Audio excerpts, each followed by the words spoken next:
Hello and welcome to Test Your Might episode 99. Getting close to the number 100. Should be next week. Welcome this week to the video game debate show, the premiere on the intrawebs. It's going to be a lot of fun tonight. We've got a lot of shenanigans to take place. We got a lot to discuss. One, the Game Awards, kind of like a reaction to it, and also kind of like what we missed or what we wanted to see more of, or what we enjoyed the most of. And we've got some crazy double blind fights during our Test Your Might portion of the show, and a bunch more. First, let me introduce the panel. We have Mike, stay-at-home gamer. How are you today? Oh, I'm good.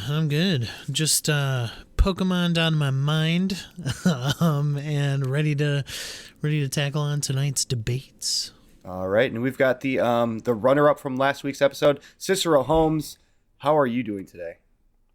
I'm doing okay. You threw a little salt on my wound, so maybe I'm ready. I'm ready to go. And at the end of this, did not come from me. At the end of this, you'll just say Happy Holidays to your mother for me. All right, I definitely will. If you're listening to us on a podcatcher of choice, make sure you leave us a review down below. Also on not Facebook, but YouTube. Make sure you hit all the things, the bells, the whistles, all of the things around our screen and pretty faces today. If you are new to the channel, welcome from all of us here at What the Fun Podcast. Hopefully you enjoy your stay, and we'll see you back again soon. We got a little bit of housekeeping. One, our award show, The Mighties, is coming up. Mike, you want to talk about that a little bit? Yeah, next week, Sean is going to be joining us three as well to talk about our favorite games of the years, as well as favorite soundtrack, other things like that. So yeah, Mighties, it's always a fun occasion to get together and chat about our favorites of the year. So next week should be up and running. All right. And we also have our favorite movie series. The next episode should be out soon, hopefully this next week, if not very soon after that. That's all the housekeeping we have for today. So let's get into the question of the week. This is our favorite video game that got turned into a movie adaptation. So it's already out, not coming out soon. Your favorite, starting with Cicero, your favorite video game to movie adaptation. What you got? You know what? This is going to be controversial. But Final Fantasy Spirits Within. That's the anime one, isn't it? That is the CG animated theatrical release. Mm-hmm. The movie that got a theatrical release. It was widely panned and it bombed in the theaters. But I thought it was, different. It was unique. They were trying something really cool. And for the time, the animation was really, really good. Yeah, I remember seeing that. It looked so good when it came out. Yeah. I really like that. All right, Mike, how about you? Movie adaptation from a video game? Man, can I say Ready Player One? No, probably not. I think I like a lot of good ones. Man, just a movie that has such a soft spot in my heart. I don't think it's the best, but it has such a soft spot, and that's the original Mortal Kombat from 95, I believe. Mm-hmm. But man, I think that is one of the video game adaptations that is extremely true to its source material. It's extremely campy. It's funny. It's yeah. It's a good Mortal Kombat movie. For sure. Shout out to Detective Pikachu for going with like really, really good stuff. So yeah. Mortal Kombat cost $20 million to make and made over $122 million in the box office. So that's the original, the 95 one, which you stated. Yeah. For me, my favorite is definitely not the best. And I might be biased, but the first Silent Hill movie. Yeah, it was 2006. And was that an Uwe Boll movie? That was Sony Pictures releasing. I'm not sure. Oh, okay. I don't think it was Uwe Boll. No. And then according to some people, I've heard that we're not supposed to talk about the second one. No, I like the second one. I'm biased though. Okay. I'm biased. So, but the first one doubled in the box office. it had a 50 million budget and made 100. So, say what you will. I enjoyed it, and it had a good atmosphere. That's what really carried from the games, the atmosphere. That's why I thought it was good. Yeah. I side note, I've never played World of Warcraft, but I actually enjoyed the Warcraft movie. I didn't think it was. I thought it was entertaining. That might start some flames. Which movie? Yeah, so that Warcraft movie wasn't. I don't think it was a World of Warcraft movie. No, it was just Warcraft. Well, regardless. Yeah, no, that might cause some ruffles in the feathers for fans and listeners alike. And I'm here for it. All right, what have we been playing? Cicero, sports ball or something? Sports ball. Sports ball. Also, more Call of Duty. I played a little bit of Vampire Survivor. And I have also been playing Marvel Snap. The World of Chell is great, and I am on a 93 game hitting streak in MLB The Show, so I'm the greatest of all time, baby. Good. Definitely good. Mike, how about you? I think there's a lot of people that have something to say about that.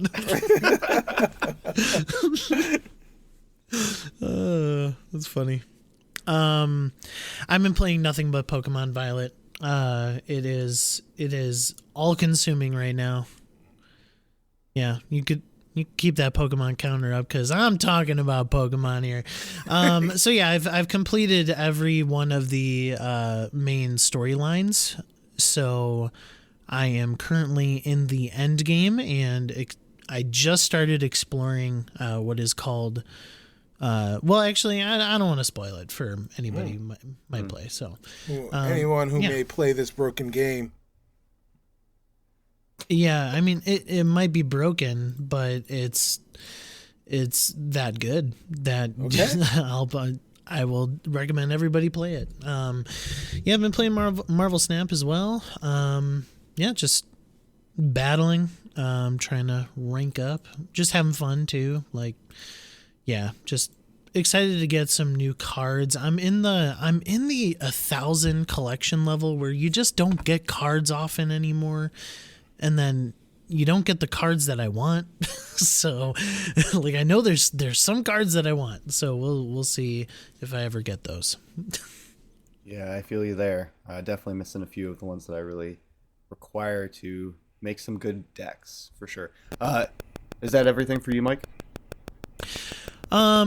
Yeah, just another thing that's happened is Lego Harry Potter. I continued again with my son. We are on Half-Blood Prince, and then I also played some split screen Tony Hawk with him again. So nice. That was fun. All right. Awesome. On that note, that's the nostalgia that we love in life. As for myself, I am bringing back a version of the Ducks Dusty cartridges this time.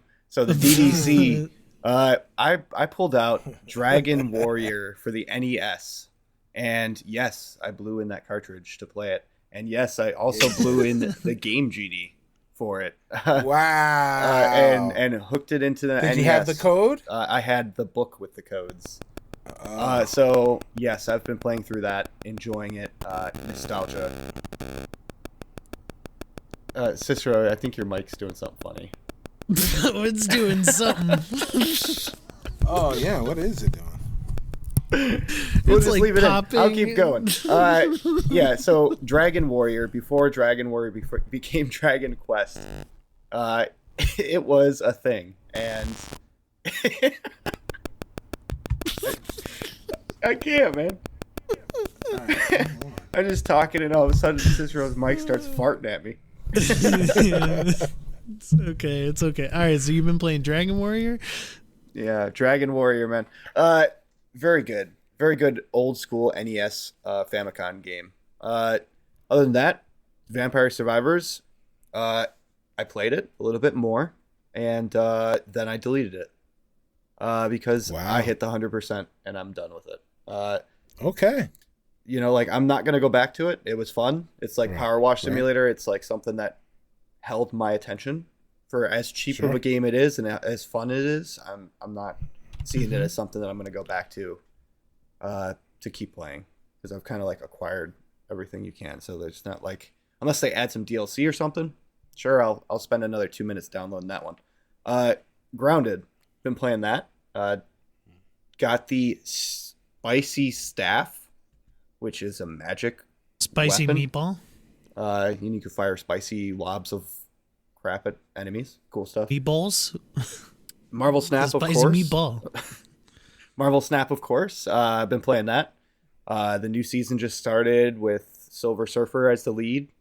Bought in, of course. Yeah. And, I'm really thinking I want Silver Surfer. yes, Like, you do. it's- He is a looks very pretty good fun. build deck. He'll buff up all your threes, and with the amount of versatility that shows, you can just have so many different threes and different things happening with those threes. Of course. But I'm kind of like, I'm upset because Marvel decided to do something that was really cheeky in my mind. They put out something in the store that is literally $100 to purchase it, and you get a card that you already have, most likely a variant of it, an icon, an avatar, a bunch of Everybody collection has stuff, Apocalypse. and a bunch of credits to upgrade your other cards. So like, you're spending $100 just to look like you have that card. That's really it. Like, you're just like, yeah, I spent that money, so yeah, there it is. Show off that you spent $100 in the game. That's crazy. If it was like $30, like the Gambit Rogue deal, sure, that's fine. Still high, but it's something that's more manageable. That's not just like, you need to pay $100 for this one card skin. Well, I mean, that's the thing. You don't need to. Yeah, but Yeah. like, if you want that card, that's Hey, was it worth to you? yeah, it's tough. Yeah, I mean, you already technically have the card, right? So it's not like it's changing your game. Everybody had Apocalypse from the start. I mean, yeah, certainly it sounds expensive, and you don't really want the games that you love to have like those sort of egregious microtransactions. But at the end of the day, it's not hurting your ability to play the game if you don't have it. That's true. That's what I appreciate with their microtransactions. It's all cosmetic at the end of the day. Yeah, just like, I've never seen really like Apex or any game that I've spent money like that amount in ever have something to that extreme amount of cash that you need to spend on it. Like, if it was a smaller amount, bring it down to 30.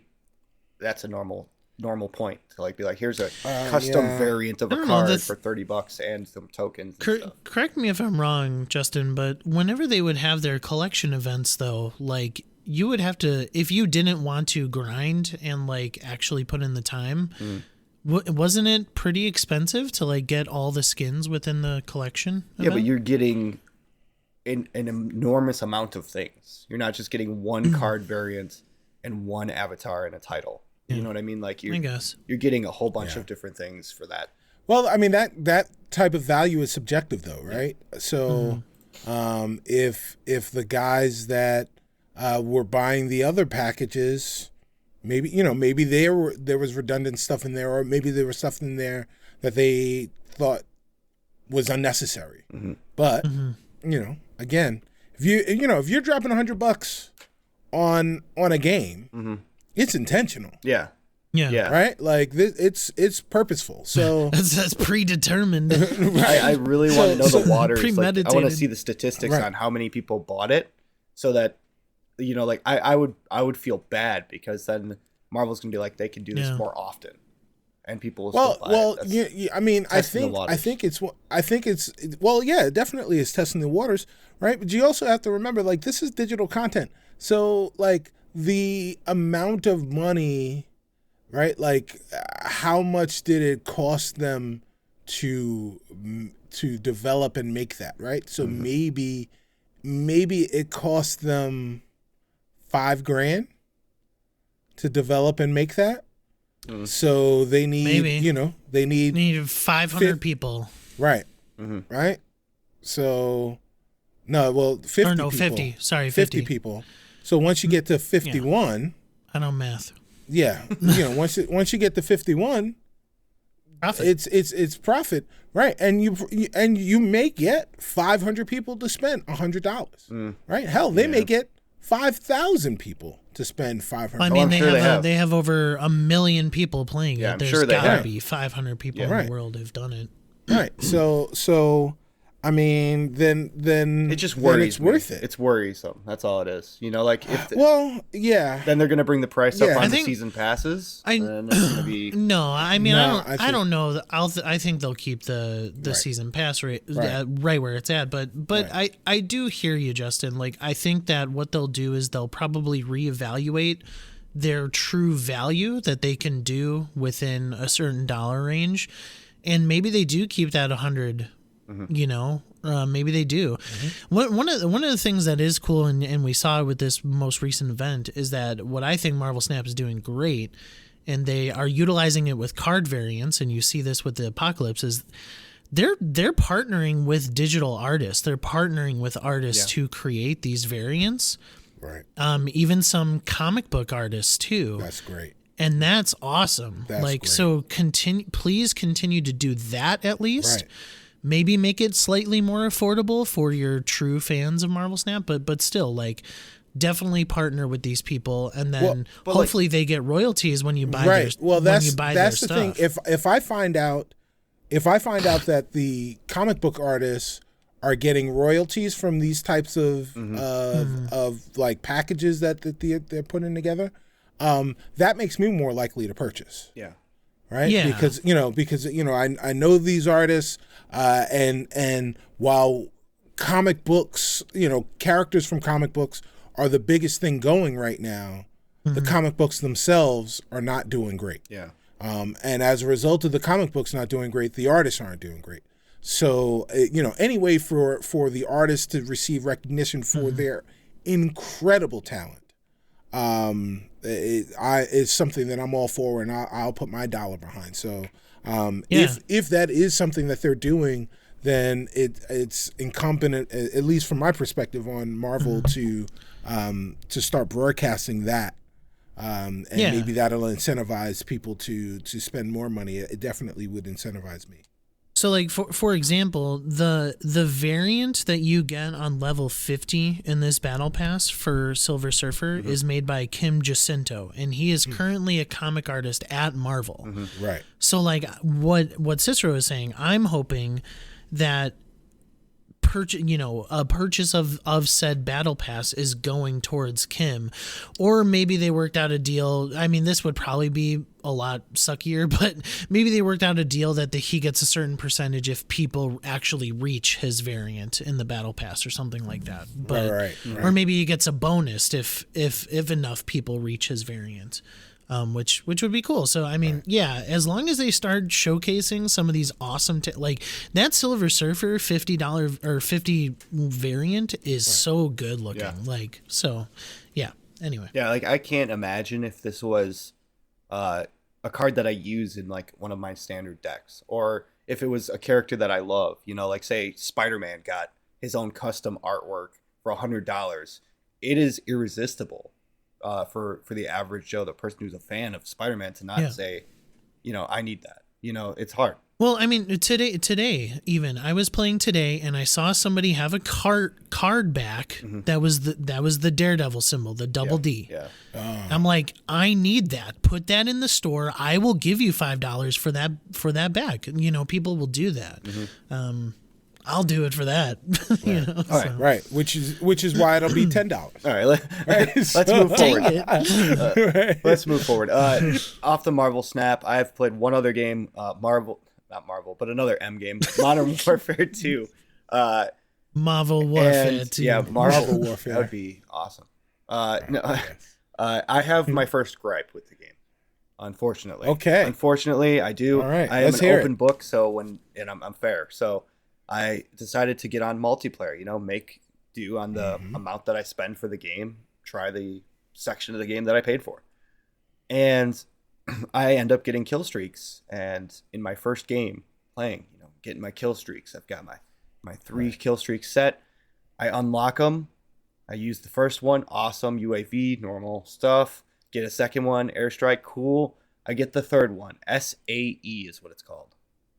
Yes. And it's glitched. The first time I've ever gotten the kill streak, it is glitched. It pulls up a tablet. There's a timer on the tablet that says 30 seconds.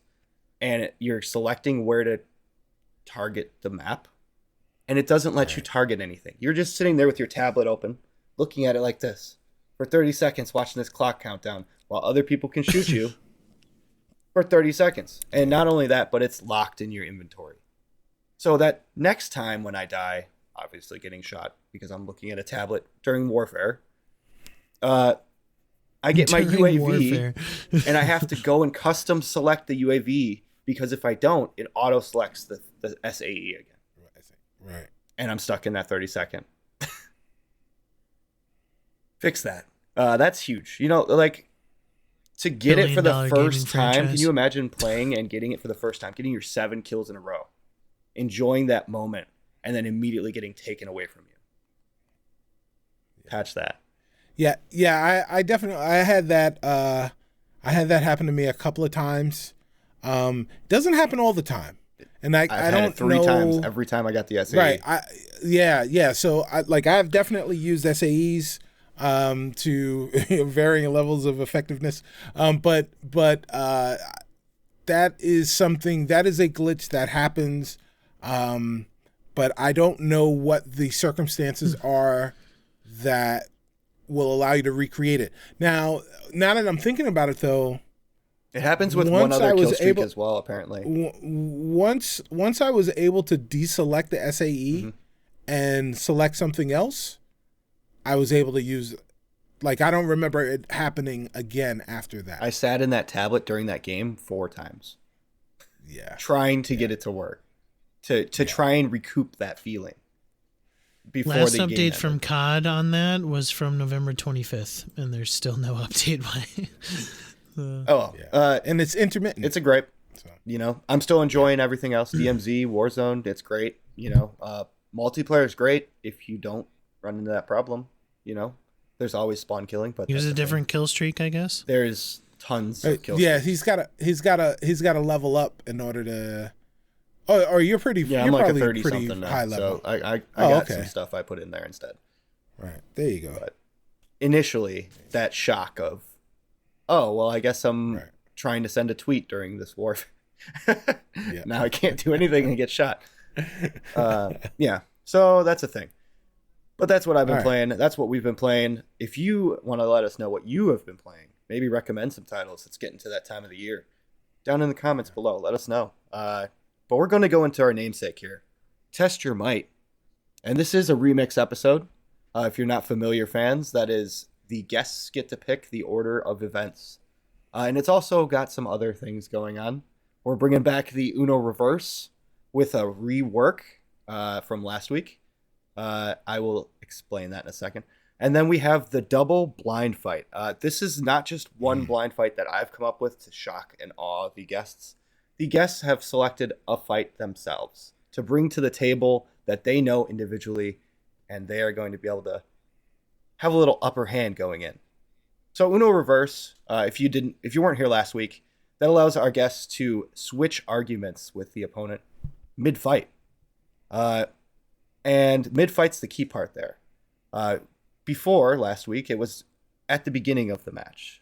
I'm going to give you guys, after the opening arguments, to say it whenever you want, 1 time each, and that will allow you to switch. Yeah. I feel like if you were doing it right at the end of an argument, it's kind of cheeky and it's unfair, and you would feel the urge to do it back at the last second. So let's keep it after opening arguments. That's when the clock will hit for that debate itself. All right. Mike, you won last week. Losers out. Yeah. So that's Cicero, right? Yeah. Would you like number 1, number 2, number 3, or number 4? I'm gonna go number 2. Ooh, starting off with Mike's blind fight right out the gate, Cicero. Okay. All right. Yeah. Here we go. Mike's debate. Troy Baker has recently said that he would love to voice Daredevil in a video game starring himself, or at least direct the game. What developer should be behind it, And what is one mechanic you would like to have in the game? Cicero, would you like to go first or second? I'm going to go second. All right, I thought you would. Mike, go ahead. Yeah, I saw this news maybe a week or so ago and was listening to Kinda Funny and their thoughts about it. And I just thought, first of all, Daredevil needs a game, man. Like, come on. Like, I believe that Daredevil has such an interesting and unique story to tell, as well as some awesome mechanics that you can implement in a video game. My developer of choice is going to be an interesting one, and this changed after today. I was thinking about it because I was thinking about a certain Game Awards announcement from a certain developer and how this announcement is bringing them back to their action, like third person sort of roots. And I believe that From Software can make a very compelling and awesome Daredevil game because they have recently said that their Armored Core 6 is going to be action-oriented more so than Soulsborne-oriented. So I think that with their ability to develop and their ability to have a sense of scope and sense of place, I think From Software can really, really shine making a Daredevil game. All right, Mike, would you like to give your mechanic now or wait and see if the Switch happens? I'm saving it. Okay.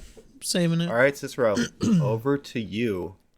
You don't have to give your mechanic. You can start with your developer. Okay. Okay. And go ahead. So I was listening to what Mike had to say, and it was really nice. I really appreciate the fact that Mike sat there and he talked about From Software and how great they were, and talked about like games that they're doing right now and how this game would be similar to those. The developer that I am taking has never done a game like this. But as soon as I say it, you'll be like, oh, wait a minute. This will work. And that developer is the Coalition, makers of Gears of War. The Coalition, also a third-person development house.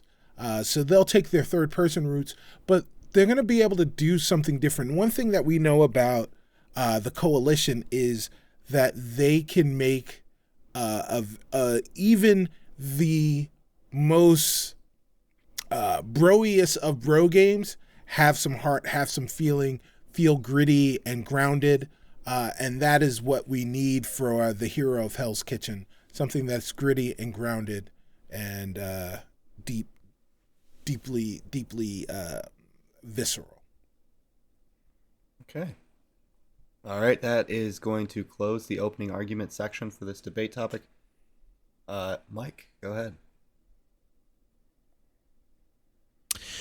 Yeah, man, the Coalition, they were founded just to make Gears, pretty much. They are the Gears studio, and they really only have chops in a third-person shooter. And that's not what we need for a Daredevil game. We need a third person action hand-to-hand combat, and From Software is literally one of the best developers who has created those types of games with hand-to-hand combat. Certainly, yeah, there's magic and sword and stuff like that, but they also have the nitty-gritty in them. They also have the fisticuffs, as Justin would say.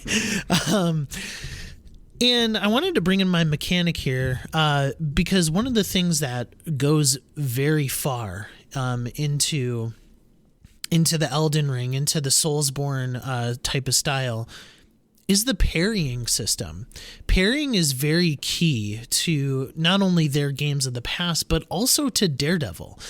Daredevil has this sort of unique parrying system that he's able to see, not see, not sorry. He's see, able yeah. to, yeah, but you get what I'm saying. He's able Sense. to sense, when a an action is coming near him. And so I believe that From Software will uniquely capture a parrying system in that. So I think that is a key mechanic to have. But also, Cicero, you brought it up.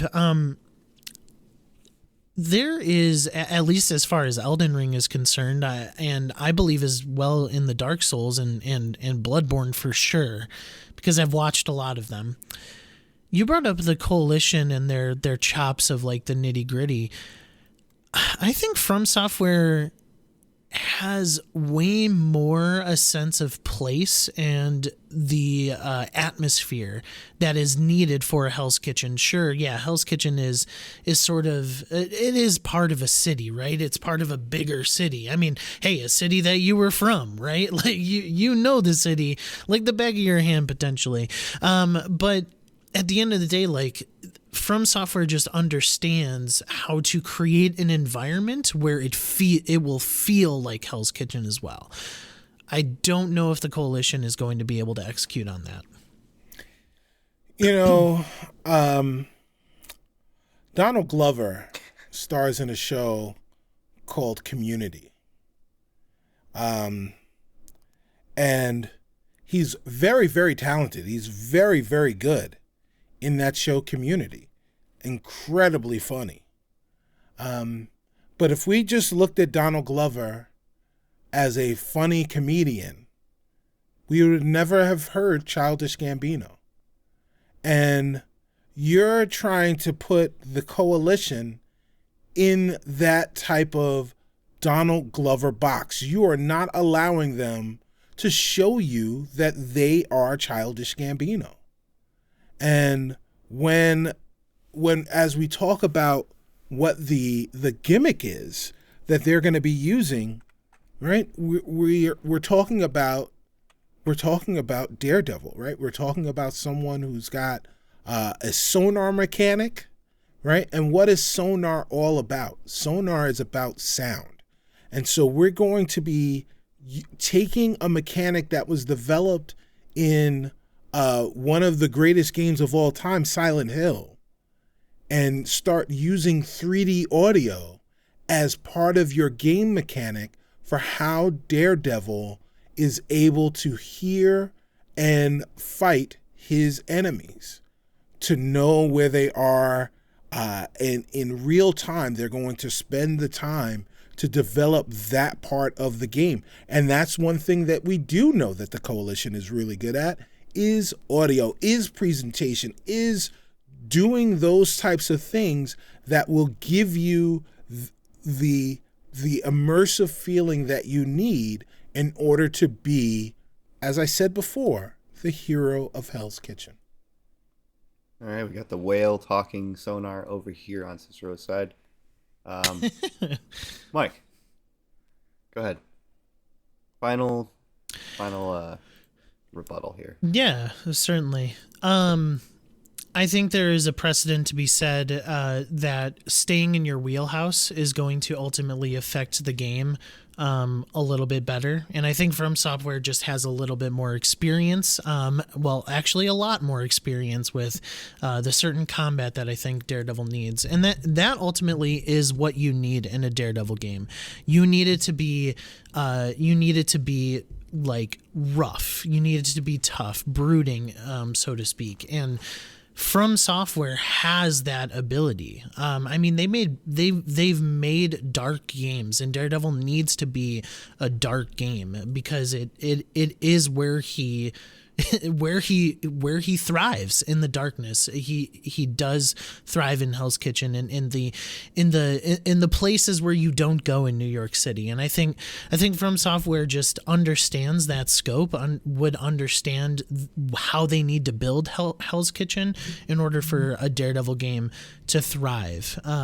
In this modern era, like, Daredevil needs to have a game. You're right. You're absolutely right, Mike. Daredevil does need to have a game, and it needs to be created by the Coalition.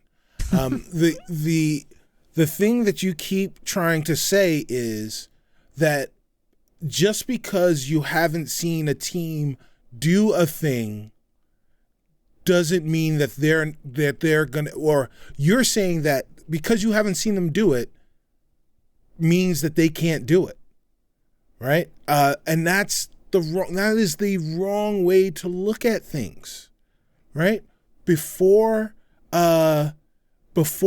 Jamie Foxx won an Academy Award for his dramatic portrayal of Ray Charles, he was a comedian. He wasn't even a singer, really. And then here you go, he wins the leading man for a drama, right? But if someone just looked at Jamie Foxx and said, oh, he's a comedian, we never would have gotten that. We never would have gotten that portrayal of Ray Charles. You sit back and you look at,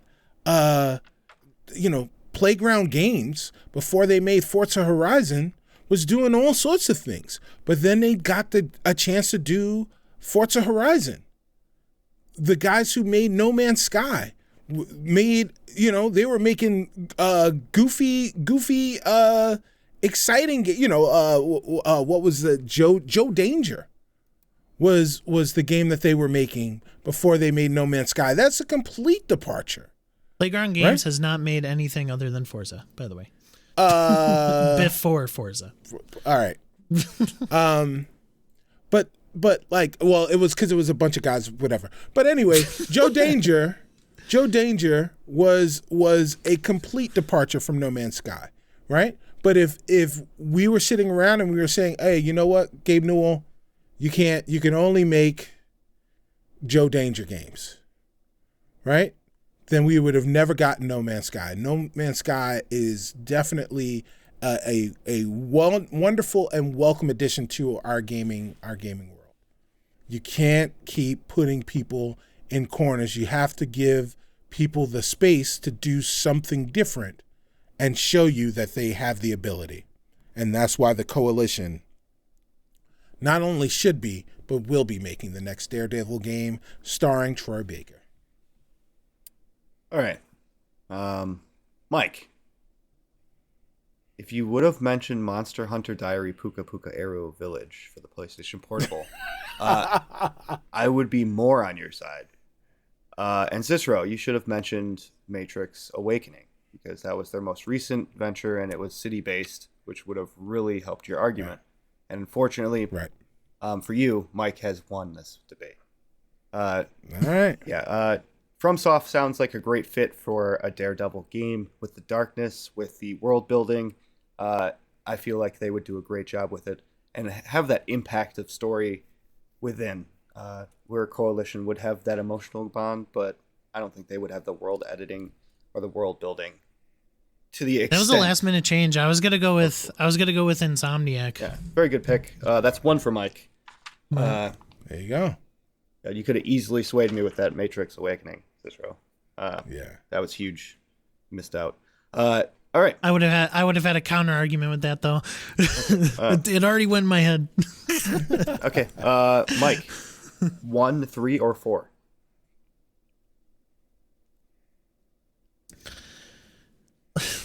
Let's get Choo-choo Charles out of the way. All right.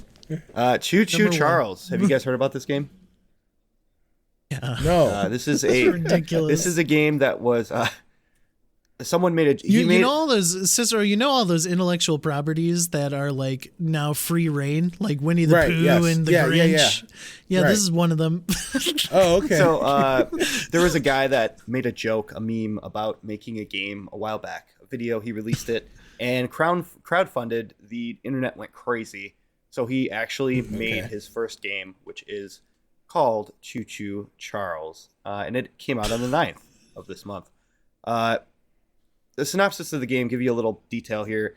Navigate an open world island in an old train. Upgrade it over time with weapons and armor, and use it to fight an evil spider train named Charles chasing you throughout the game. All right. Okay. So instead of trains, your job is to pick a unique video game vehicle and use it instead. And you also get bonus points if you choose the enemy vehicle chasing you. Mike, would you like to go first or second? I'll go first. All right. Go ahead. You don't have to do the second part, but it will give you bonus points.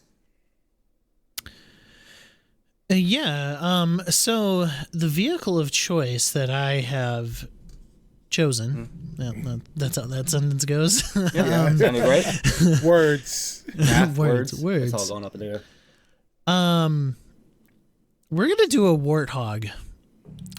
Like Halo? Okay. I believe that a warthog can start fresh, right? It doesn't have to have its turrets. It doesn't have to have, the armor, the armory that it needs. It doesn't even have to have the Spartans that are sitting, on each side of it or anything like that. But I thought of a unique twist to the warthog as far as the villain goes, and I will save that for later.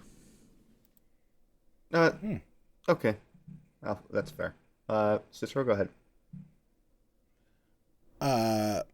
So, man, I don't know if this is cheating or not, but I'm going to use it anyway and say that my video game vehicle is from a movie based on a video game, but not based on a video game, is a movie about video games that became a video game that was based on video games, and that would be the Tron light cycle. And You could have just said that the light cycle from Tron. It would have been. I could just have confused everybody again every week. Exactly. We are entertainers. That is the point. All right. And Awesome. I like the idea. The enemy vehicle in that will be high-powered tanks. High-powered tanks? Also from Tron. Okay. Also from Tron. Light tanks. Okay. I'm just thinking, and I'm liking it. Mike, that is opening arguments, technically. Yeah. All right. So yeah, the warthog, right? I really enjoy I don't know. I like the twin stick controls for the warthog. I know it's a little weird for people to get used to it, but I've always enjoyed it. It's sort of makes for some good laughs, some twirls around, and I think that at its core, a warthog has sort of a base. Like it's not always tricked out, right? And you see this in Halo Infinite. There's like this. It's not exactly called a warthog, but it looks like a warthog. It's not like an artillery warthog. So you would have sort of that base, which will allow for the upgrade over time. And my vehicle enemies. I thought it would be pretty interesting because, the spider train is very unique and it has some sort of flesh to it, right? I thought it would be funny if there were Covenant warthogs, but it sort of has it's an inanimate object that is sort of has a personification to it, right? It has the arbiter's mouth on the front of it that opens up really agape, kind of like the Predator, right? But it's just weird, and that's what it does. But it also has super strength to it, right? So it's going to open its mouth, be able to attack the warthogs, grab them, toss them whichever way they want to go. It's sort of this it has this animalistic type feel to the warthog, and so you're gonna be upgrading your warthog throughout so that you can battle these foes. All right, Cicero. Tron vehicles. Go ahead. Oh, yes. These light cycles are going to be on the grid, and they're going to be chased by the tanks. The tanks are running and working for massive control. And these light cycles are, playing for the user. And their upgrade path is going to be you can get variable light beams. So you can turn on and off when you want your blades to go up. You can get larger blades because, of course, the tanks can shoot through the blades, but you can get thicker blades and larger blades that will allow you, if the tanks run into them, they crash directly and they can't get through. But those things will be, they'll kind of be like temporary boosts. So you have to continue to go and find them, and you can deploy them at different times. So you got to be strategic about how you use those things. I like it. Both these are really good. Graphic for Mike's. Go ahead, Mike. I'm going to go back to sort of kind of what I was saying with, with the Daredevil argument, is that, I'm sort of thinking about this as well in an environmental aspect too. Like, I think that if you integrate some of the Halo biomes and stuff like that, or some of the more like, intricate details to the world of Halo, like you sort of bring it into this open world like island where you're just like that train. You're sort of navigating throughout, trying to maybe you do like a race here and there or something like that to sort of figure out your upgrade path. But it's all done within these like Halo locales that we just all know and love. I think it really brings out that environment. Your environment and just like I don't know if there's any like variety into what you're playing, at least to me, so we'll see. You're giving me a face here on video, listeners, that proves that he has an answer to that. But regardless, we're gonna go, Mike. This is just your build, and then Cicero's gonna get one more build, and we'll come back for just breakdowns at the end. Okay. All right. So Cicero, just keep building yours, and then we're going to come back one more time for the just beat. Okay, so the beauty of Tron is built on the game grid, right? And the players are playing on the game grid. Well, we're in the future now, and at the time of Tron, there really weren't games, right? There were a few games, but there weren't enough established franchises for them to do the Ready Player One thing, which is exactly what we're going to do in this game, where they will be able to play, not only will they be in the Tron world, but sometimes they will bust over into different game grids. So we'll get like the Batman Arkham Knight. So instead of those tanks looking like Tron tanks, maybe they'll look like the Batmobile tank, and they'll be firing at you from there, and your light cycle will now be like Batman's bat cycle as you're making your way through and trying to figure out how to get from one place to the other. Maybe you'll wind up in GTA. There'll be all sorts of different places that you can wind up going, and they can use these licensed spaces to change not only the locale, but also like the graphical style as you're continuing to play the game. So you're getting a love letter to the games that you play in a game that you're playing. All right, Mike, this is just breakdown. You're going to tear him a new one, and then Cicero will get his return. Yeah, I think it's a little shady to not really go into the spirit of the question and utilize multiple gaming franchises to change the vehicles that you're going to be using. And I believe that at least in my argument, I truly tackled the spirit of the question. Like, we're talking about an animalistic train that has spiders. I added something animalistic to the Warthog enemy vehicles. And at the end of the day, despite Cicero saying that we are going to different different video games to explore their vehicles, at the end of the day, he's just bringing a tank. I think that my argument embodied the spirit of the question. Cicero. All right. I mean, that's great that you think that. It's really up to the judge. So, True. Kudos for you. But yeah, so what I'll say is that Mike had a good idea, right? But he was like, "Oh, hey, you got a spider train. Now I've got a spider warthog that throws things, and that's cool, and that's great. But like, Said. yeah." You take one spider thing and now you got a new spider thing and you're still doing spider stuff. with spider stuff. I'm not with it. All right. Let me take you back to when I went to go see a movie in theaters this year, and I had a terrible time doing so. That was when I went to go see Doctor Strange and the Multitude of Madness, or yes, Multitude, whatever it's Multiverse called. of Madness. Yes. One of my highlights from that was seeing Doctor Strange go with America through all the different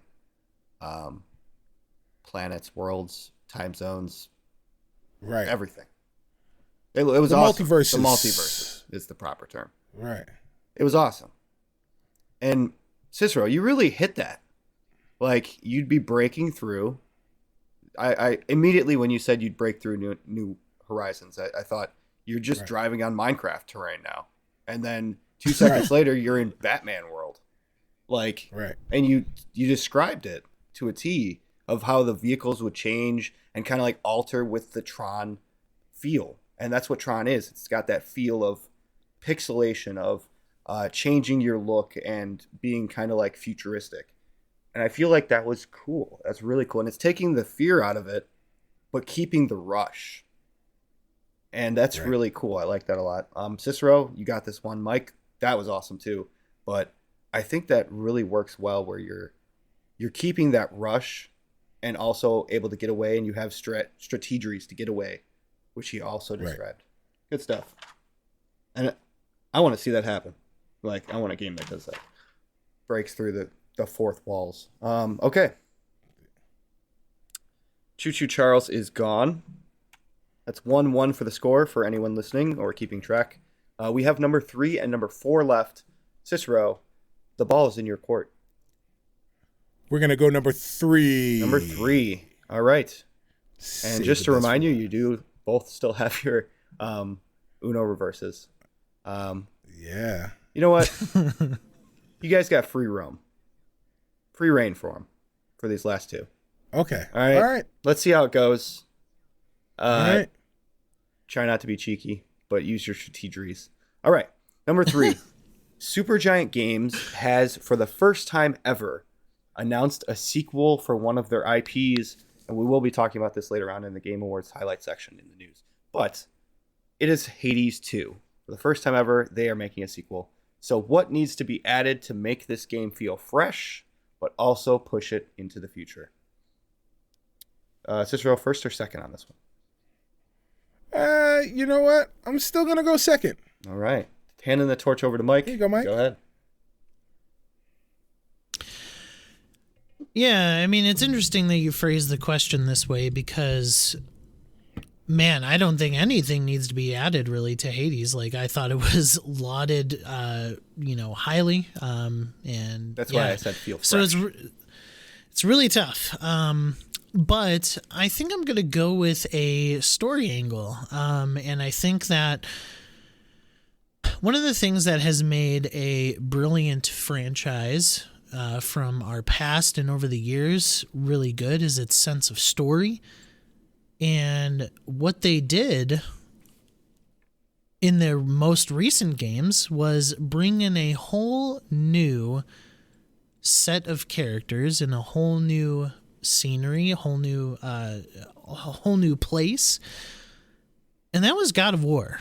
And God of War brought in Norse mythology. And so what I think would be cool is to make it feel fresh is that you are exploring, obviously, Greek mythology in Hades 2, but also it starts throwing in some other mythology to bring a little bit of a wrinkle into the story of it. I don't think it's going to be the main focus, but rather these like merging of realms that you're seeing, and that sort of story-wise is going to push you through the game.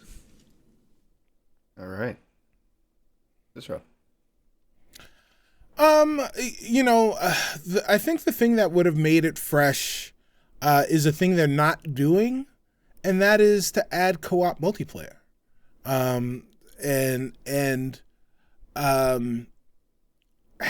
a roguelike that is a co-op multiplayer would really change the way that Hades works, and you could just it could just go bonkers, right? So you could have well, no spoilers for Hades if you haven't played it, but you could have the character from Hades and you could have the character from Hades 2 playing together, and going through and doing runs either together or separately, but then combining those talents together and doing the thing that is the best in co-op games is doing specials that bounce off of each other. Combined attacks. All right. Mike. Uno reverse. Okay. Mike, right. You have cooperative gameplay and cooperative attacks and defenses. And Cicero, you have story and pushing it forward with new line of character and realms and settings. Okay. Unless you do something crazy. Mike, go ahead. Uno reverse. Oh, a double Uno reverse back to start. Yeah. Yes. All right, Mike. You got your original argument. Cicero, ridiculous. There you go. So yeah, I mean, one of the things that I think that Cicero is suggesting is something that they're already probably thinking about doing. So like, I don't think it's kind of sort of an original idea, because in the trailer you do see the original character from Hades, and I believe that they're brother and sister. So like there is potentially in a world in the future where we are sitting here next year when Hades 2 is out in early access, that maybe that is already a possibility. It is already a thing. You know, and the thing about co-op is that I've played a little bit of Hades. Cicero, have you? Yes. Yeah. I'm just asking. For context, right? I think co-op. I think co-op would sort of break the story. Like I really believe that with Hades, you are sort of on this. You're on this path to figure things out with, you know, he's your father, right? Spoiler alert. Wow. Sorry. Right. You're on this path to like sort of escape hell, and I think that co-op would potentially break the story immersion that you're looking for, because this Hades, what it did was it really broke the mold of roguelike games. Roguelike games didn't necessarily have that really groundbreaking story to back it up. And I think with co-op, you're sort of going to be breaking that. Whereas I think that with the Norse mythology stuff, like it's been something that is done so brilliantly with God of War, that they could easily implement it here. Like story wise, they could, bring in Thor, they could bring in Odin, all these sort of Norse mythology. They could bring in other mythologies too, just to enhance the story and sort of create this like potential DLC path. I think that will liven up the game and keep you moving forward to get through. Well, not liven up. I don't want to say that. Hades is brilliant in and of itself, but it will be a story element that will bring you through to the end. So the first things first, let me just go ahead and put this out there. They have already come out and said that Hades 2 will be a single player experience, so there will be no multiplayer. There will be no co-op in this game. Crushing my dreams, Cicero. Crushing my dreams. Right. But I argue that they should add it. And look no further than last year's best Cyberpunk game, The Ascent, right? The Ascent was the best Cyberpunk game that wasn't called Cyberpunk. And part of the reason that it was so good was the pick up and play nature of it with your buddies in up to 4-player co-op. This may not have 4-player co-op. It may have 2-player co-op, but what you're doing there in that 2-player co-op definitely can have beats within the story. There are two people trying to escape hell now, right? I mean, if I was in hell, I'd be trying to escape. So, I don't see why, just one person would be trying to escape and not other people. So, I mean, I think that's definitely part of it.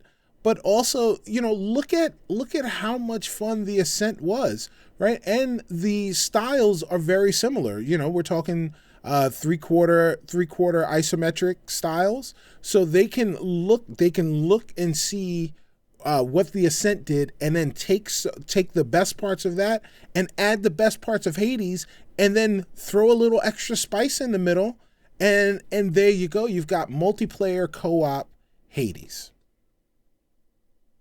All right, Mike, go ahead. Last rebuttal here.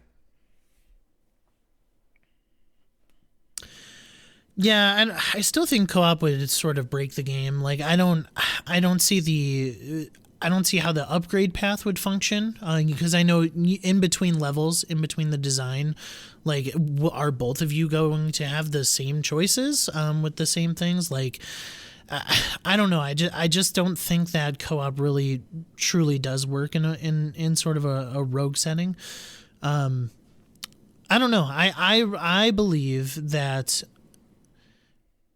the story is what was groundbreaking so much, at least in the original Hades.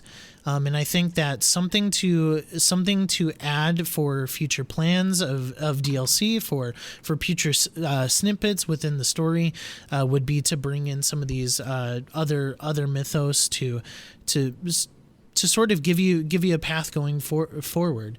I think the one thing that is not in needing of any, like, redo or anything like that is the gameplay of Hades. It's perfect. The loop is there. It's great. It's wonderful. Let's continue to add more story elements to it. All right. So, I mean, there's so much there, right? So the first thing I'll do is I'll say that Mike's answer to lots of things is, hey, I saw something else do this, so you should add that thing to this thing. So here are people that have been playing God of War. They're now going to go and play Hades, and they're going to get the same mythology from God of War in Hades. And it's supposed to be new and exciting? I don't think so. The other thing is, how would multiplayer, how would co-op work in a roguelike? At the end of each chapter, you look and see who killed the most ads. So, one person, you've played these games a bunch of times where, one person they killed a certain baddie that was worth more, or this one killed a bunch of low-level ads that were worth more. And that's how that's how you upgrade, and you guys coordinate to see which upgrades, which upgrade paths you should go through so that you can get the best type of cooperative specials together, right? And, they can make the specials mix and match. You can have fire and ice and, oil and vinegar and, whatever it is, so that there's like all of these different, you could have, oil and fire, right? Like these are things that they can mix together that will allow you guys to do different types of special attacks together as you're going through the runs. And that gives the game replay value, because you can go through and do different trees together as you're playing through the game. These are things that have been primarily solved by lots of different games over the course of generations. It's just adding those things to what, as you've already described, Mike, an incredibly perfect gameplay loop in Hades. You add more to it by adding your friends to it. Everything is better with your friends. All right. Tough. God. You know what? I'm going to give you guys one more sentence to win me over. Use it as you will. No run-ons. One complete sentence. That's it. Either fight against the opponent or something to buff your own. Go ahead, Mike.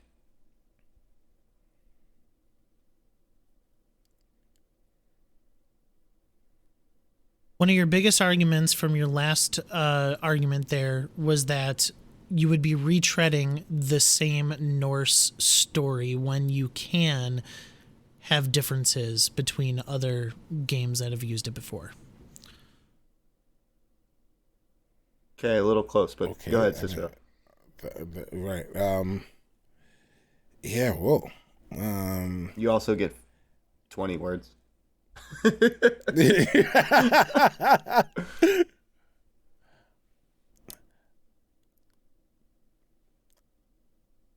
Playing games with your friends is generally better than playing those games alone. Hades is a great game that is better if you've got your friends. Comma. Just a random comma at the end. No. There's a comma in between where friends there's and Hades. a period. Right. Yes. It was a comma where Just like at the end, Yeah, we're just where gonna wait there's for a a pause period. for a while. Nothing's coming, Right, but it'll be right. there. Just hold on. right. But there was still fewer than 20 words. Okay. Gosh. You know what? This was a shenanigan fight, man. Just like the two Uno reverses that were used, I think we're gonna have to go. I think the word Cicero was looking for was synergy, and to be able to synergize with a friend building his own while you're building your own and see the combinations of moves would be fantastic. And I think that it's something that would make it feel fresh, more so than adding Norse or adding a different mythology. I think that having a buddy to go through it with it, obviously it's going to have a new story already, but you're still fighting out of hell, like he said. I think it would be better. I think it would push it further. That was the one thing we really needed when we played it first. You know, we were looking into it and we're like, this would have been a masterpiece if it had this, and we were thinking about it, right? Co-op would have been it. And we've seen it done before. Gunfire Reborn, which is a game that I told you guys to try out. FPS, roguelike. You guys share drops. You get duplicate drops, whatever drops. You both can pick it up. So you can build however you want with what's on the ground. It works. And I think Hades, even going back to the Ascent, also something Cicero brought up, worked really well. Marrying the two and adding extra spice wins this argument. That's 2 for Cicero.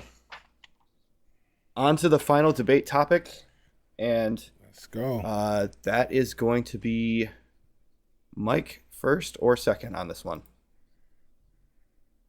You want to hear the debate first? I don't want to hear the debate first. Okay. Cicero's debate topic. Perfect to end it. Which game will be game of the year next year? A new IP or a sequel? So technically 2 questions combined into one. You can list the game and also... Oh, wait. Oh, so are we choosing the game, or is it going to be a sequel or a new IP? Oh, new IP, yes. Okay, so a new IP or a sequel. Okay. That is the question. Would you like to go first or second, Mike? By choosing what you want. You can still choose what you want, but you can choose to go first or second. I'll go first. Okay. Well, I'm going to choose sequel. Okay. Sequel is on Mike's side, and you're going first or second? I'll go second. Okay. Cicero, you I'll go have second. the new IP. Go ahead. Right. There is some comfort in iterating on something that has been there before. It's just building upon that foundation. And you can use that to your benefit to make something even greater than it had been. Generally, however, we get things that, sometimes we get an Assassin's Creed 2, but not always. A lot of times we just get people trying too hard. And that is why a new IP will be the game of the year next year, because it came out of nowhere. It's unexpected. It was something that people had curiosity about. And not only did it live up to that curiosity, it exceeded it. And we've got several games that are scheduled to be released next year. And I believe that one of them will be the game of the year. All right, Mike. Sequel. Okay, so I get the spirit of your debate question after your opening argument, Cicero. So I will concede to that spirit. Now, the thing about sequels is that they are just as iterative as a new IP is. They rest on the laurels. They rest on the creative, juices that the original did, or the several sequels behind it. And as you aptly pointed out, Assassin's Creed 2 is being one of them that just ups the ante, that breaks the mold, that that brings the franchise, even though Assassin's Creed 2 was just the second one in that franchise, like, it brought it to new heights. Literally. I mean, you were jumping off into hay bales from way higher heights. And that's what sequels do. They iterate on things that have been perfected. And here's the thing. I'm looking at 2 sequels alone here on the list of 2023 games that arguably have perfection in their predecessors, in their DNA, right? We're talking about Legends of Zelda Tears of the Kingdom, and I'm also talking about Diablo 4. Those 2 games and their predecessors behind them, they have something that they will build upon and perfect even more so. Legend of Zelda Tears of the Kingdom, Breath of the Wild is regarded as one of the best games of all time. And Diablo 3 has some of the best combat after their, what was it, a Reaver of Souls update, Justin? Is that what was called? Yeah. After that update, they kind of perfected the gameplay loop and the floor loot and all that. And from some of the previews that I've been reading of Diablo 4, like, man, holy cow.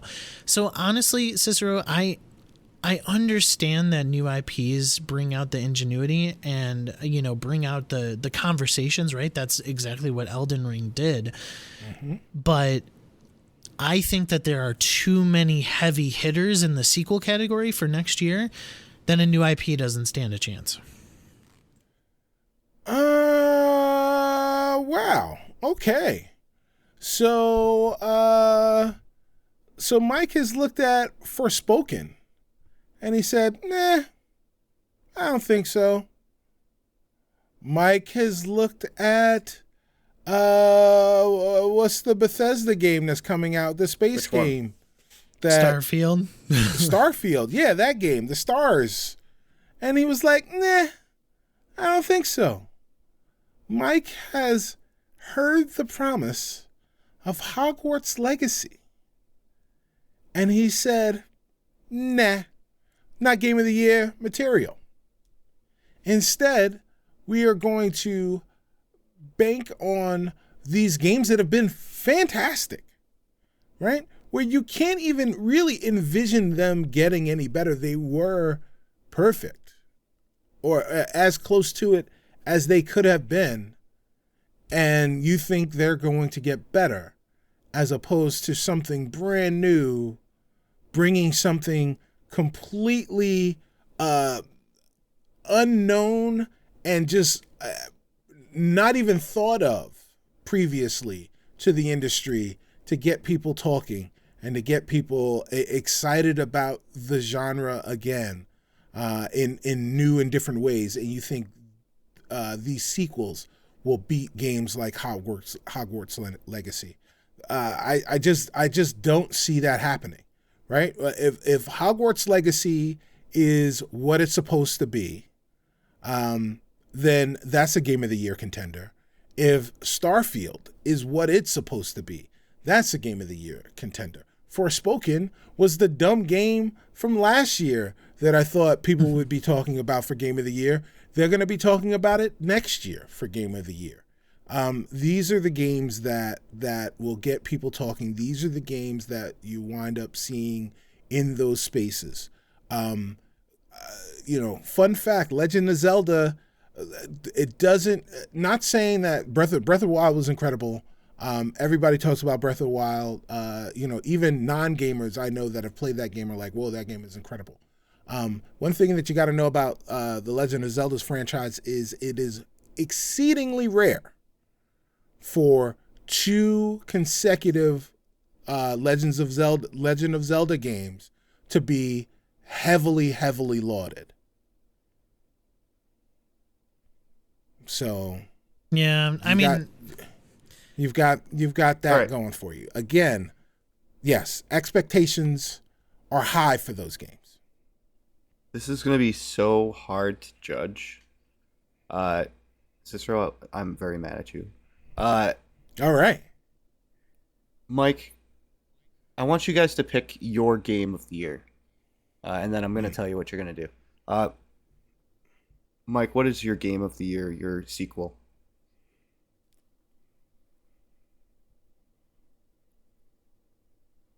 I'm actually going to go Diablo 4. Okay. And Cicero? I'm going to go Hogwarts Legacy. All right. This final closing argument is done in the likeness of a character from your game. So, Mike, you're going to sound like a demon or something, or whatever you can from the dark end of the spectrum. And Cicero, you've got Hogwarts Legacy. Yes. Wait, go ahead. This is the closing Do I have argument. to do an impersonation? Yeah. For your closing argument, you can talk about the argument, but as voiced by a character from your game.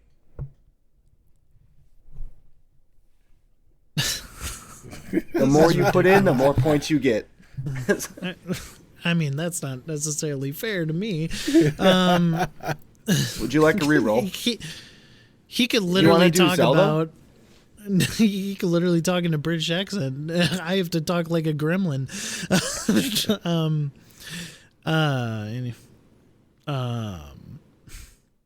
Starting now. Behold, hell, but frozen over. There's an open world to be explored, to be looted, to be fought on, battles waged, wars fought. Diablo 4 will be Game of the Year next year, and that is because it is a game that will iterate on the promises of its predecessors. And it has also added an open world. It has also added extreme character design. You have the ability to create me the way that you want me to be. Okay. Hogwarts Legacy? No, I'm going to bring it in. That game has way too much controversy to be Game of the Year. I'm sorry, I don't necessarily agree with the controversy. But everything with J.K. Rowling, there is no way that Hogwarts Legacy wins next year. It has way too much going for it. It is way too uphill. There's no way. And yes, this did turn into a Batman voice, a little bit. But my game will have bats in it that you will fight. Okay, Cicero, Way more than Hogwarts. can you top that? I'll give it a try. All right, starting now. Well, if you come to Hogwarts, you will find all of the wizards and wonders that you've ever dreamed of, all of the things that you've seen on the big screen, all of the things that you've read in the books. You'll see them all. You'll even see me. You'll see my creatures, because of course I'm Hagrid. And not only will you say you're a wizard, Harry, but we'll be saying that you're a wizard as well when you build your person in your particular school as you become a Hufflepuff or a Slytherin or Ravenclaw. a Griswold's or Ravenclaw. or a Ravenclaw. Right? Gryffindor. All of the yes, a Griswold. You'll become all of those things, but you'll learn all the spells. This is everything that you ever thought you'd ever find in in the books that you read. And yes, I know this has turned a little into Scrooge McDuck, but here we are. And I say that Hogwarts Legacy will live up to the hype and be the game of the year. Okay. All right. I think the Griswolds took a vacation on that one. It's Christmas time. Let's go. Yes. Mike, you won me over.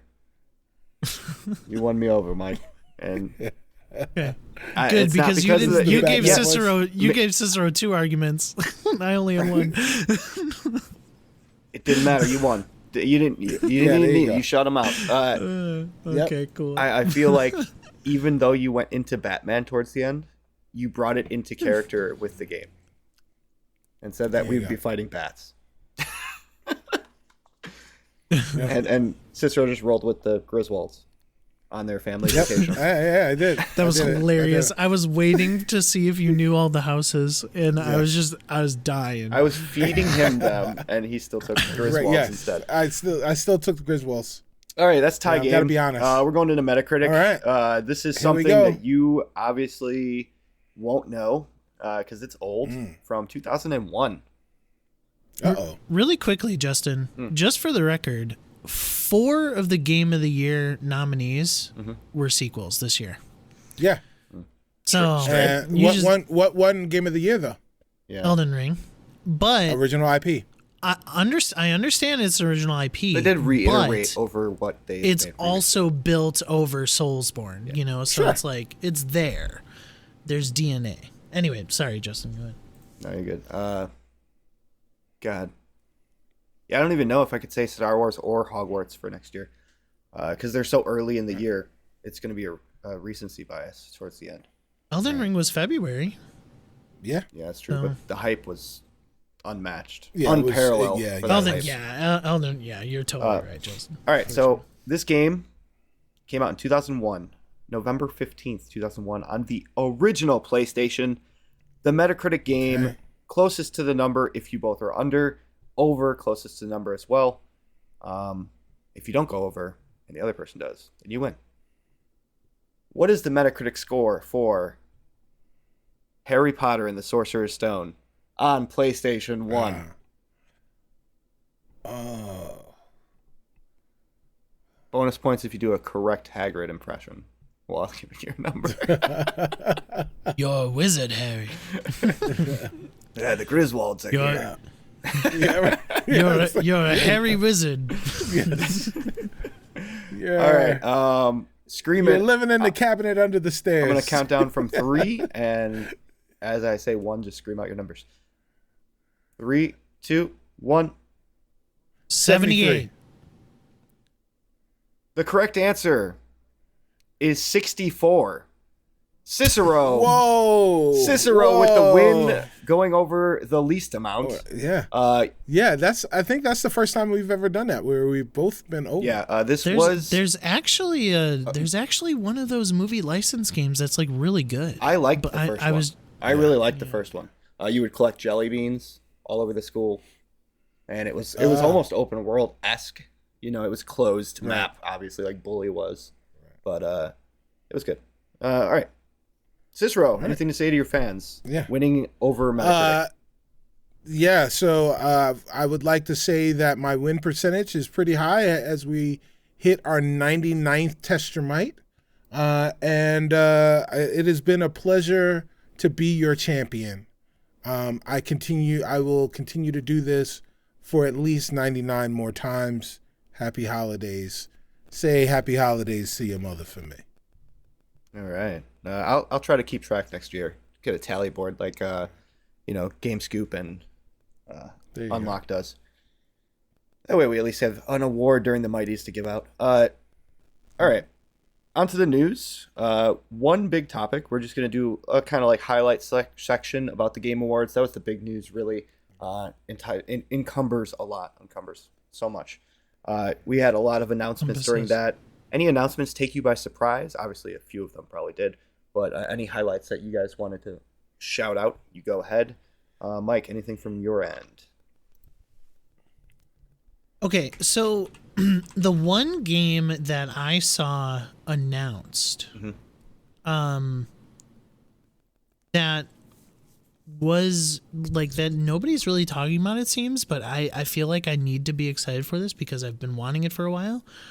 Transformers Reactivate. Dude, I was about to say the same thing. Really? Like, okay, so Transformers, Fall of Cybertron and War of Cybertron were two of my favorite games of the 360 generation. They were fantastic. And to have sort of like a next gen Transformers game, like I'm kind of stoked for this. And like Cicero, have you been seeing any talk about it? I really haven't. Like, not at all. This was one of the trailers that kind of blew me away, like as far as excitement is concerned. And it looked great. Yeah, really did. So just really, really interested as to why nobody's talking about it. I'm really excited for it. I think it has a lot to do with the fact that people just don't have a lot of faith in Transformers games being any good, despite the fact that the last couple of Transformers games have been pretty damn good, right? Like, I think it's just a matter of, fool me once, shame on me, and I won't get fooled again, except they've come out and shown that, oh, hey, we're not trying to fool you guys anymore. Yeah. And I think that has something to do with the I guess the kind of tepid, apathetic response or reaction to that game. But yeah, just like you, Mike, that was going to be the thing that I was going to talk about. If Mike's talked about Transformers, we'll spin the block. Then I'm going to talk about right. I'll talk about Hellboy. Okay. Right. I don't think that Hellboy game is going to be great, but it's going to be different. I think the art style is interesting. The art art direction is awesome. Right. Yeah. So just like the old comics. Right. So I'm excited for that. And maybe they can give us some substance with all that flash. So yeah, and it was announced on like every platform too. Right. Okay. For myself, caught me off guard. Judas. This is from the makers of BioShock. Obviously, Mike, you're getting into it now. Ken Levine. Right. A unique, brand new experience getting back into the first-person shooters that looked surprisingly similar to BioShock, with like a gem disc. I thought it was BioShock 4. Right. Well, it's made by them, and definitely caught me off guard. I was not expecting it, and I'm sure fans have been waiting a long time, including myself. Back over to Mike. Al Pacino starting the show? No, I'm just... and not being able to read the teleprompter. I'll just stand here. I wasn't ready for this. And then they made it bigger. My kids play video games. I'm not a gamer. Watch them.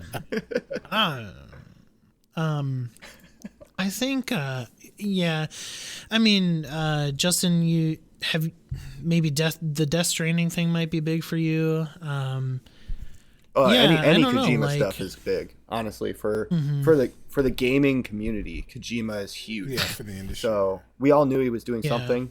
He's supposedly working on another title behind the scenes, but this was something that we all kind of figured he was doing, and now he's announced it. And that I'll mention a couple things.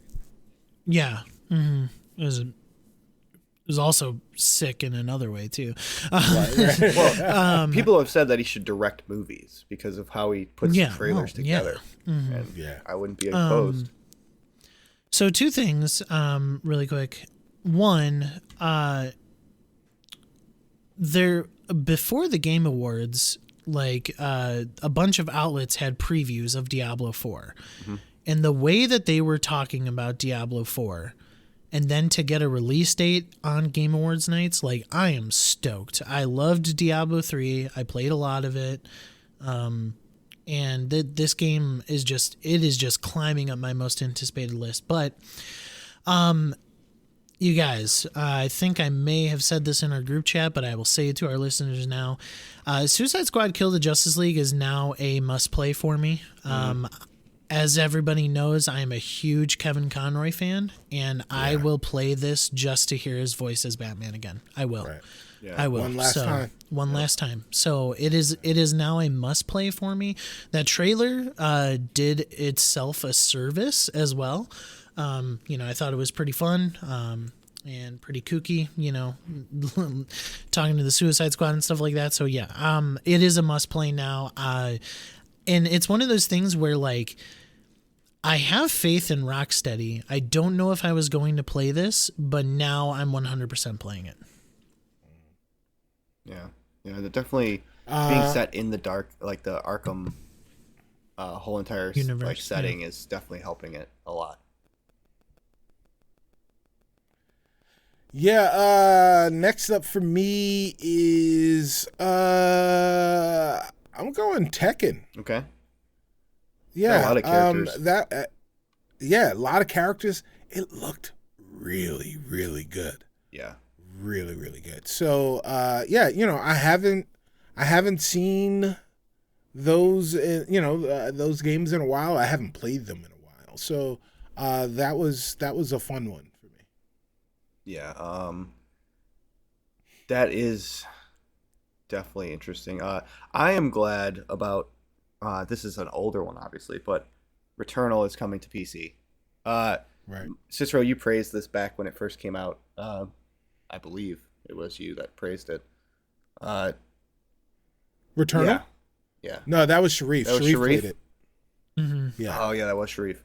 Yeah, no, and I was never going to get a chance unless I got a PS5. So I was like, when it was announced, they're bringing it all. I'm more for it. Put it on more consoles, put in more hands. Be like Xbox, do it. Love just it. Just PCs. Right. Something funny I'll throw in here before we get into our what did we miss from the show. Did you guys hear about what I'm sure you've seen the memes about the Game of the Year troll gentleman? Yeah. This guy that snuck up on stage during the announcement of Elden Ring. I don't really want to give him the time of day. To be honest, he is arrested, so don't do that, kids. All right, Mike, what would you have liked to see? One thing. Xbox, just in general, like there was nothing. There was a Game Pass ad, but I've seen Game Pass ads before, and it was the same. I don't know. Like the one thing that I saw on Twitter the following day was that Aaron Greenberg said that they are planning on something soon to share, so maybe they have like a small showcase of their own here coming the new year. Who knows? But yeah, it just would have been nice to feel their presence, especially when 2 years running they've had one. I mean, they announced the Series X at the Game Awards, right. So yeah. It is what it is, but, Ryan McCaffrey wrote a really good article on IGN about like, hey, we should have gotten something, so I suggest go read it. But yeah, I don't know about anything else. I mean, my biggest thing and listeners, I'm going to be working on a video, potentially coming out this week. My biggest thing is like some of the indie stuff, like just not even remotely praised the way that it should be. I think Tunic got shafted if I'm being blunt. Right. So yeah, just just me personally. So I'm gonna probably have like a video essay type thing coming out this week. So stay tuned for that. All right, Cicero, over to you. So personally, one thing that I missed was the announcement of Oxenfree 2. Oxenfree, one of my favorite games of all time. It's a game that I try to revisit at least once a year. So the sequel to that, something that I'm really looking forward to. A game that was missed was something that I was really excited for, having been announced at the previous Game Awards, or at least sometime in the last year, and that was the Star Trek game, the Star Trek Telltale-esque story version game that had been delayed, was supposed to come out in, late mid-fall of this year, and had been delayed, but we haven't heard anything about it. So was that during Summer Games Fest? I think it was this year during Summer Games Fest. Fest. I mean, was it Summer Games Fest? I thought it was later than, I thought it was earlier than that. But nonetheless, it's kind of fallen completely off the radar. And we don't know where it is, and I'd like to find out. Mine's simple. Mike, just like Xbox, even if it wasn't a bunch of Xbox stuff, just one game, and even if you couldn't give us one game, give us a release date for Starfield or something. Just give us a release date. Starfield already has a release date. Now. Huh? Are you sure? Yeah. No. Does it? I don't think so. And, it has a release period. Release window. Yeah, window, like the first period, or okay. The first 4 months or 5 months. I thought they slapped a date on it. My bad. They haven't, and especially after just raising the prices for these next gen titles, I thought they were going to first half 2023. Yeah, I thought they were going to give us those first dates. half 2023. Yeah, but nonetheless, nothing. So sad. But yeah, that's what I wanted to see, or something from Fable, a tease. I would have been fine with the cinematic again.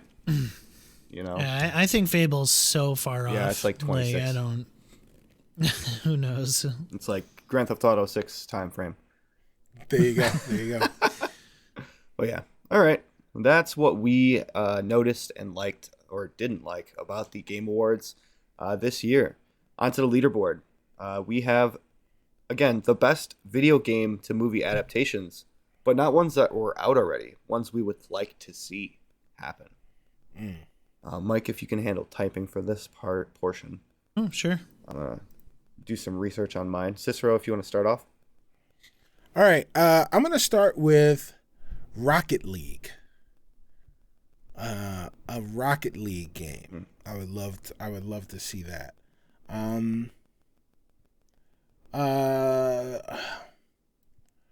I would love to see oh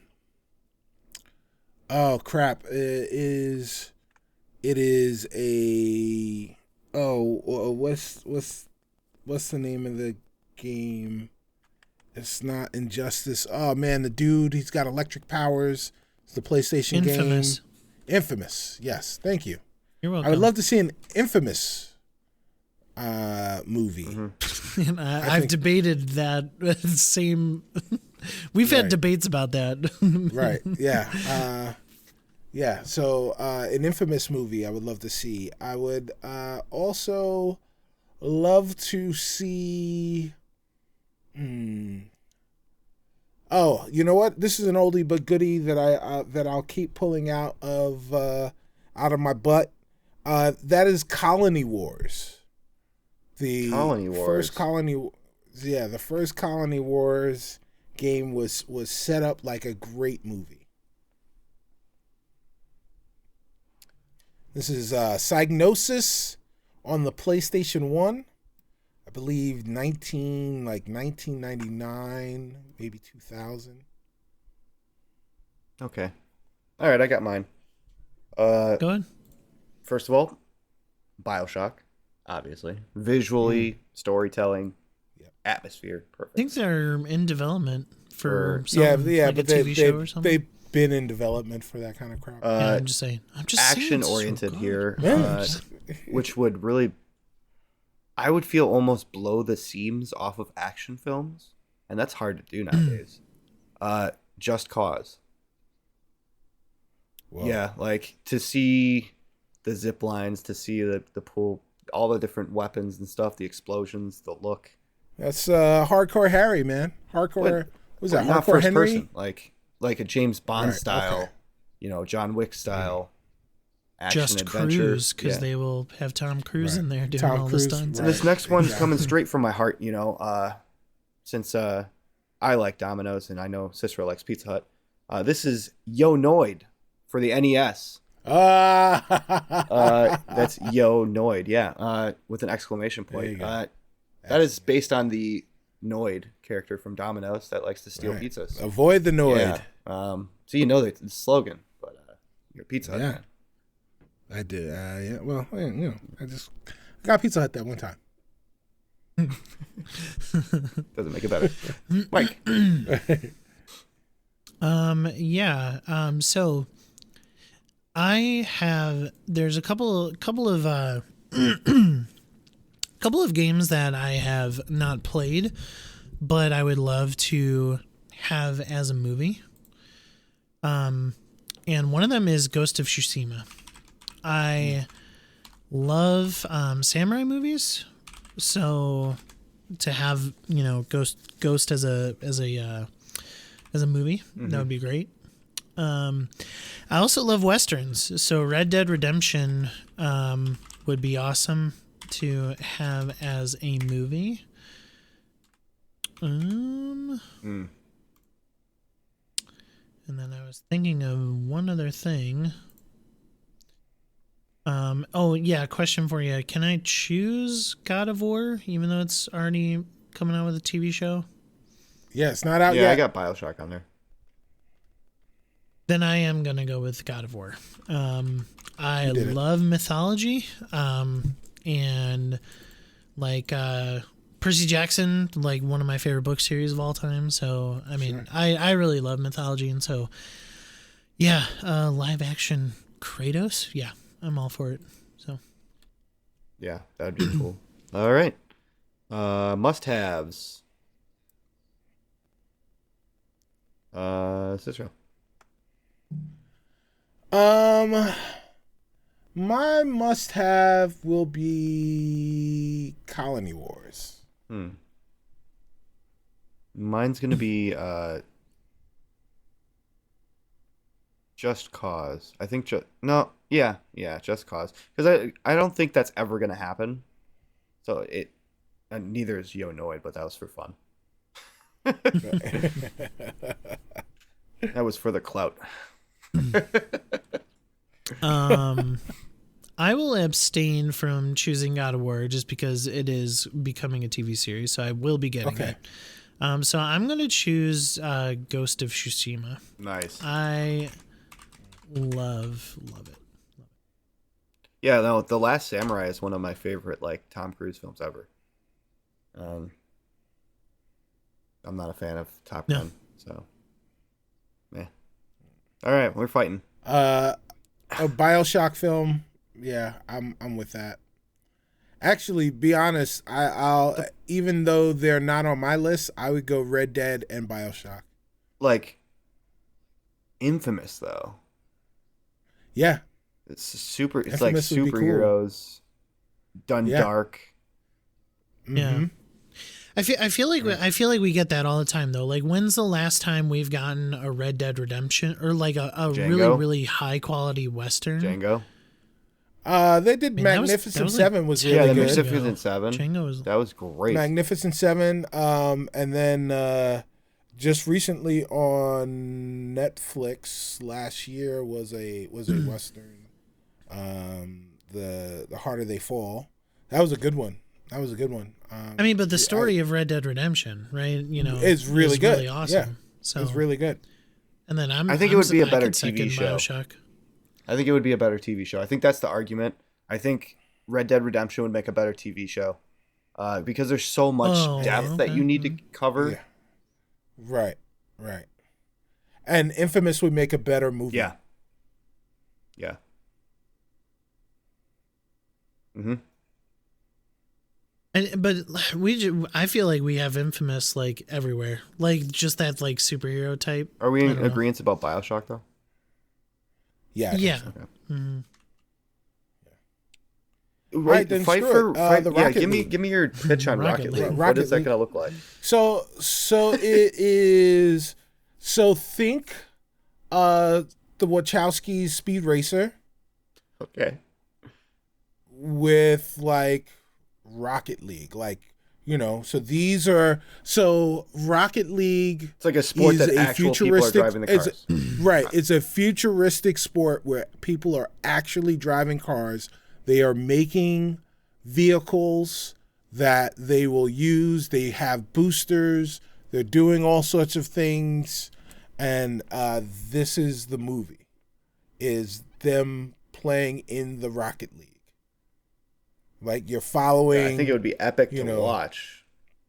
But yeah. like it sounds great on paper is what I'm thinking. Like, because like the cars Oh, man, bouncing you- around so you and got- stuff, like you're gonna have damage. Well, you've like, gotta, Man. you've gotta have. Have you ever seen Speed Racer, the Wachowski's Speed Yeah. Racer?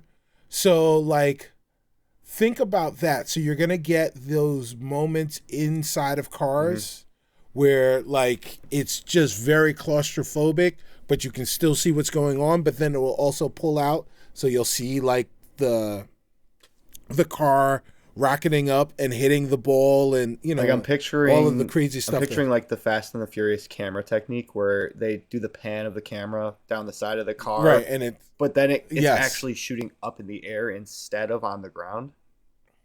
right. That sounds pretty awesome. I would still watch Infamous over that though. But So you said we if we're get that talking all the about time. movie We adaptations, do. We get that all the Right. time. I know, but I would still watch that over a Rocket League movie. I think the visual spectacle of Rocket League would. Yeah, now I've sold myself on Rocket League. Rocket League. Majority. All right, I gotta go to bed. Rocket League. All right, so the best video game to movie adaptations we would like to see, in no particular order: Colony Wars, Just Cause, Ghost of Tsushima, BioShock, Rocket League, and honorable mention: Red Dead Redemption for a TV show, Infamous for a movie, God of War for a movie, and Yo Noid for nothing. A web series. web You search, know. that is any Yeah. title. This has been Test Your Might, episode 99. We will be back next week with our Mighties. Get ready for that, where we choose our favorite games of the year. Not necessarily the best, but our favorite, with some unique twists and shenanigans. Sean will be guesting. See you guys next week. Thank you for sticking around if you are still here. For me, for Mike, and for Cicero, this has been Test Your Might 99, and you will see you next week.